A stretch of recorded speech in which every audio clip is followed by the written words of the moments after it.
Hello and welcome back. Sorry for the long time between videos. I've been quite busy with uni stuff and I didn't think that there was much interest. But then I got a request for a digestive system video. So here we go. I'm also going to go back to soft spoken rather than whispering because I think whispering messed up the captions, and that's a shame because I don't want to exclude anyone from taking part in these videos. So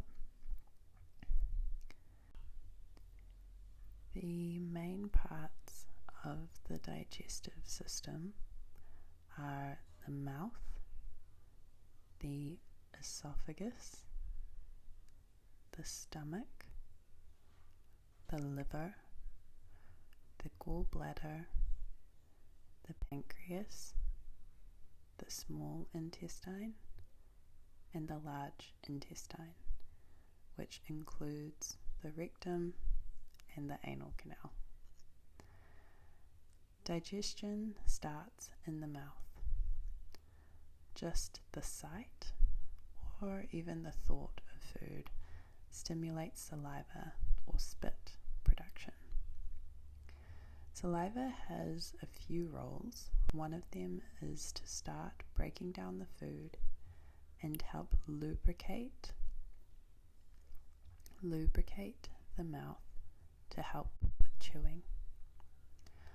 Obviously, teeth play a big part in physically breaking the food into smaller pieces, getting it ready for the next stage. We tend to call a mouthful of food or fluid a bolus.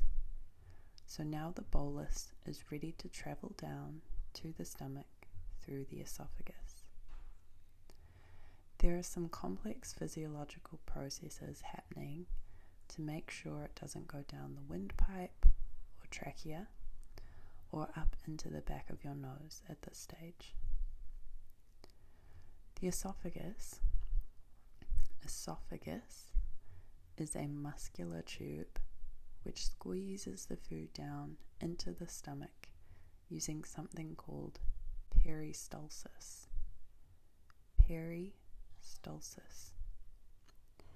This is a coordinated contraction of different muscle fibers.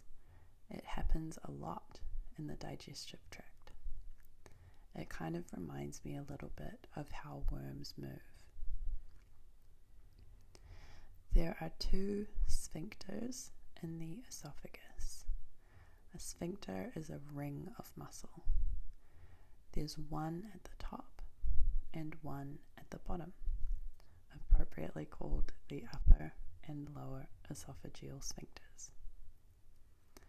The upper esophageal sphincter must relax to allow the bolus into the esophagus at the top, and the lower esophageal sphincter must relax in order for the bolus to get into the stomach at the bottom. Once in the stomach, the bolus is subjected to some really acidic gastric juices.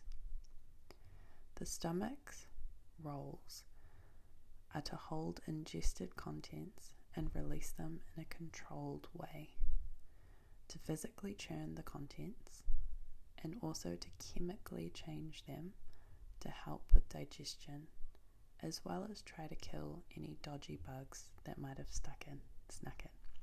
Now the bolus is all mushed up. We call the substance chyme. Chyme. Chyme.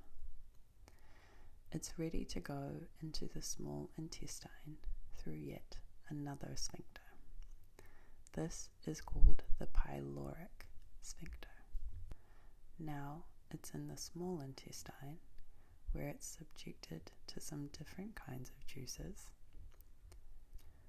This time they are from the pancreas, gallbladder, and indirectly the liver. Bile, B-I-L-E, bile, is made in the liver, stored in the gallbladder, then travels through some tubes or ducts to get into the small intestine.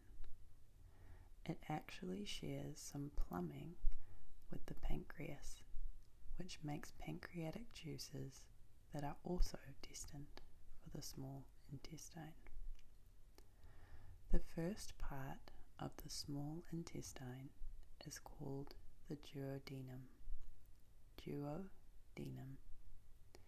Next is the jejunum, and then the ileum. You can try to remember it with the very cool catchphrase, DJ ileum. A lot of water absorption happens in the small intestine, as well as food breakdown and nutrient absorption. Then the chyme travels into the large intestine, passing the appendix on its way. Between the last part of the small intestine, the ileum, and the first part of the large intestine, the cecum, there is a valve called the ileocecal valve, which prevents backflow and controls the flow into the large intestine. The large intestine is often called the colon and is broken up into 7-ish parts. There is the cecum, the ascending colon, the transverse colon, the descending colon. Pretty straightforward so far. Then there is the sigmoid colon. So sigmoid in anatomy often means something is S-shaped, but you kind of have to use your imagination sometimes. Followed by the rectum and then the anal canal.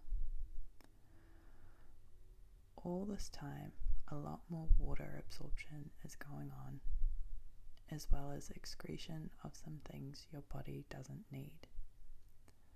The final product is the lovely poop, which doctors often call feces or stool, and that is released by not one but 2 sphincters, the internal and external anal sphincters.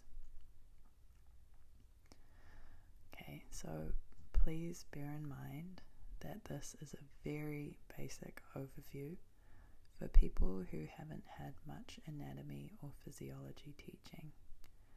The digestive system is a beautiful and complex and not always completely understood machine. I hope this was helpful, if not relaxing, and you enjoyed learning how poop is made. Again, I recommend Crash Course for some more details, and even an app which has quizzes that you can take to help your learning. Okay, take care.